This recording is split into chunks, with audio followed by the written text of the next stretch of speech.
भूमि पर राम एक मंदिर बनाने में और आज एक भव्य मंदिर बन रहा है, इसके लिए मुझे खुशी है।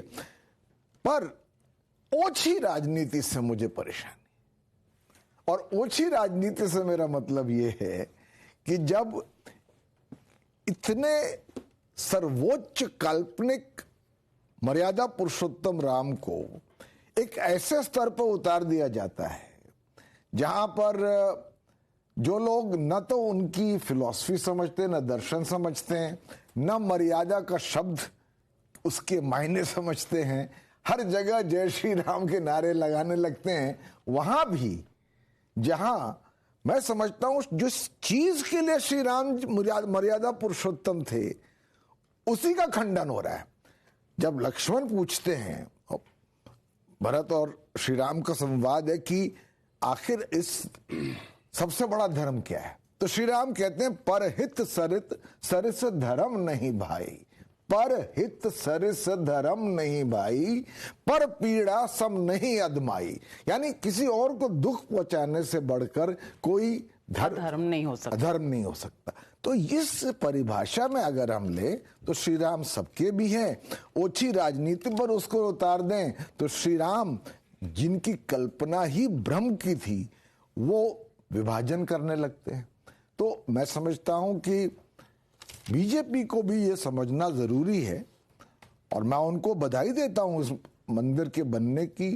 एक करोड़ों हिंदुओं के आस्था से जुड़ा हुआ है, पर साथ साथ मैं उनसे निवेदन करता हूं कि श्री राम को कि ऐसा इस्तेमाल ना हो जिससे कि देश बटे। लेकिन आनंद रंगनाथन जी, देश को बांट कौन रहा है? ये ओछी राजनीति कर कौन रहा है? सैम पिट्रोडा जी जिनके बारे में मैंने कहा, या संजय राउत जी जो बार बार कहते हैं, और संजय राउत जी का अगर मैं आपको सुनवाऊं तो वो कहते हैं मुझे लगता है कि बीजेपी ने रामलला को का अपहरण कर लिया है और अपहरण हो गए हैं, और बीजेपी ने ऐसा कुछ नहीं किया जो शिवसेना ने नहीं किया।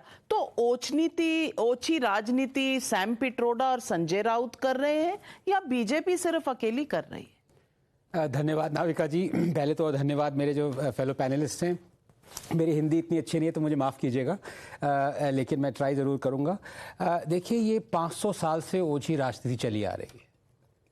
500 साल से मैं कह रहा हूँ, क्योंकि जो लेजिटिमेट क्राई थी जस्टिस की, उसको अगर आप 500 साल तक नकारेंगे, उसको कंटेम्प्रेरी भारत में भी कहेंगे कि कोई हक नहीं है ये मांगने का भी आपको, और सारे हिस्टोरियंस एक लेफ्टिस्ट प्रवृत्ति के ये कहेंगे कि वहाँ पे नीचे तो मंदिर था ही नहीं। अभी भी कहते हैं कि वहाँ पे राम मंदिर नहीं बनना चाहिए था, उससे थोड़ा हट के बनना चाहिए था। कई लोग कहते हैं स्कूल बनने चाहिए थे, हॉस्पिटल्स बनने चाहिए थे, हैं। लेकिन वो सब बातें वो भूल जाते हैं जब सिर्फ हिंदू टेम्पल्स की बात आती है, तभी उनको याद आते हैं। तो मैं 3 चीज़ें यहाँ कहना चाहता हूँ, क्योंकि आपने बहुत ही अहम मुद्दा उठाया।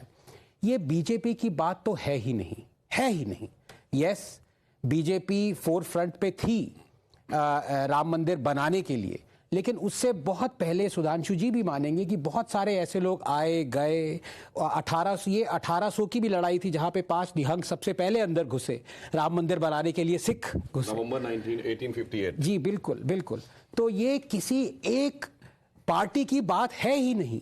ये बात होनी चाहिए थी देश की, ये बात होनी चाहिए थी हिंदू, मुस्लिम, सिख, ईसाई सबकी। मैं ये क्यों कह रहा हूं? मैं ये 3 चीजों से कह रहा हूं। कई लोग अभी भी कह रहे हैं, और मुझे थोड़ा सा एक टाइम दीजिएगा, कि बीजेपी इस पूरे उस पे इन्होंने अप्रोप्रिएट कर लिया है, स्टेट क्यों स्पेंड कर रहा है, सेकुलर स्टेट। पहले तो मैं बता दूं कि हमारा देश सेकुलर है ही नहीं, क्योंकि जो स्टेट 1 लाख से ज्यादा मंदिर को कंट्रोल करे एक्सक्लूसिवली, मॉस्क को नहीं कंट्रोल करे, गुरुद्वारों को कंट्रोल नहीं करे, चर्चेस को कंट्रोल नहीं करे, हिंदू के टेम्पल, उनके लैंड, उनकी प्रॉपर्टी से लाखों करोड़ों रुपया 70 साल से ले, वो अगर उसका एक फ्रैक्शन राम मंदिर पे स्पेंड करे, तो ये तो मैं कह रहा हूं बहुत कम स्पेंड कर रहा है। तो सबसे पहले बात ये आर्गुमेंट चली जाती है खिड़की के बाहर कि आप सेकुलर स्टेट हैं, आप क्यों स्पेंड कर रहे हैं, नंबर 1।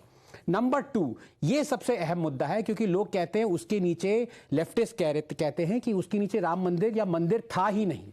तो ये एएसआई ने सुप्रीम कोर्ट की, आप 2019 की अयोध्या जजमेंट देखिए, at pains to find out कि इवन दो ये टाइटल सूट है, यहां पे एएसआई की डिस्कवरी नहीं आती है, लेकिन सुप्रीम कोर्ट ने ये बतौर माना है कि उसके नीचे हिंदू ओरिजिन का एक टेंपल था जो कि अब नहीं है, बाबरी मस्जिद उस ढांचे के ऊपर बनी है। और जब ये अयोध्या जजमेंट आ गई, उसके बाद जब खुदाई शुरू हुई नया राम मंदिर बनाने के लिए, तो डजन्स ऑफ मूर्तियां, प्लाक, इंस्क्रिप्शंस सारे उस 1000 साल पहले के मिले जो कि अब नए राम मंदिर में बनाए जाएंगे। सुधांशु जी इसके बारे में ज्यादा जानते होंगे। तीसरी बात जो सैम पित्रोदा जी ने कहा कि ये नेशनल इशू नहीं है राम मंदिर, मैं उनसे बिल्कुल इस मामले में एग्री करता हूं। ये नेशनल इशू नहीं है।